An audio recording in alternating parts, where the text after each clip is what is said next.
Hi, this is how you perform a factory reset of the Sonos Era 100. First, flip the speaker over and remove the power cord from the bottom, or from the wall socket if you prefer to do so instead, but keep the other side of the power cable still connected. Now, locate, press and hold the Bluetooth button on the back of the speaker at the same time as you provide the speaker with power by inserting the power cable back into the speaker or back into the power outlet.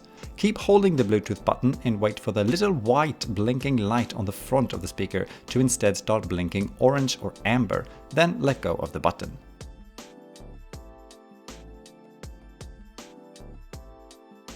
After the little blinking light has changed its color again, this time to green, the factory reset process is complete and you can now either pack down the speaker if you're selling or getting rid of it, or open up the Sonos app on your phone to install the speaker back into your Sonos system. Normally, the speaker should pop up automatically in the app and ask to be added. However, if it doesn't, you can also initiate the setup by going to Settings, followed by System, and then selecting Add Product.